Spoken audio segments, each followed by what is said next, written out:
Hello guys, welcome back to my channel. তোমরা সবাই কেমন আছো? আশা করি সবাই ভালো আছো। তো আজ হোলির দিন, হ্যাপি হোলি আমার সব বন্ধুদের।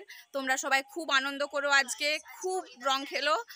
আজকে যা যা করবো তোমাদের সাথে শেয়ার করব। আজ আমরা হোলির ব্লগটা ছাদ থেকেই শুরু করলাম। আরও অনেক কিছু দেখতে পাবে। আমি একা নই, এখানে আরও অনেকেই আছে। দেখো, যে যার ইনস্টাগ্রাম ইউটিউবের জন্য ব্লগ করে নিচ্ছে, কে এখানে বসে ফোন ঘাঁটছে, আরেকজন এখানে ব্লগ করছে। তো দেখা যাক কি কি হয়, তোমাদের সাথে শেয়ার করব।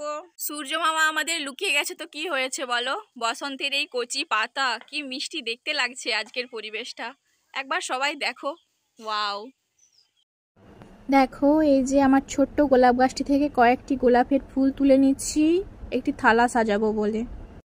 এই দেখো, আমি আর ঋতু বসে গেছি আবিরের থালাটি গোলাপের পাপড়ি দিয়ে সাজানোর জন্য। কয়েকটা ছবি উঠবো, তাই একটু আবিরের থালাটা সাজিয়ে নিচ্ছি। এই দেখো, গোলাপের পাপড়ি দিয়ে আমার থালাটা সাজানো কমপ্লিট। ইনস্টাগ্রামে হোলি রিলস বানাবো বলে কথা, তাই একে অপরকে একটু রাঙিয়ে দিচ্ছি। দেখো কেমন লাগছে আমাদের। যে আমার সঙ্গী সাথীগণ, এদেরকে নিয়ে আমি রং খেলতে শুরু করব। তোমরাও চলে আসো, আমাদের সাথে রং খেলবে। চলে আসো আমরা এখন রং খেলবো সবাই মিলে। আসো, চলে আসো।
এই যে আমার একটি ভাই, যে একা একাই হোলি খেলছে, কাউকে নিজের গায়ে রং লাগাতে দিচ্ছে না।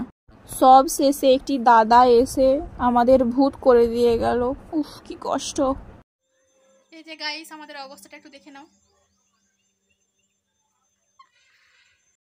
তো এই পর্যন্তই ছিল আমার হোলির ব্লগ। সকাল থেকে যা যা করলাম আপনাদের সাথে শেয়ার করলাম। আপনারা কে কিভাবে এনজয় করেছেন হোলিতে আমাকে কমেন্টে অবশ্যই জানাবেন। আর ভিডিওটি ভালো লাগলে লাইক কমেন্ট অবশ্যই করবেন। সাবস্ক্রাইব করতে ভুলবেন না প্লিজ। টাটা।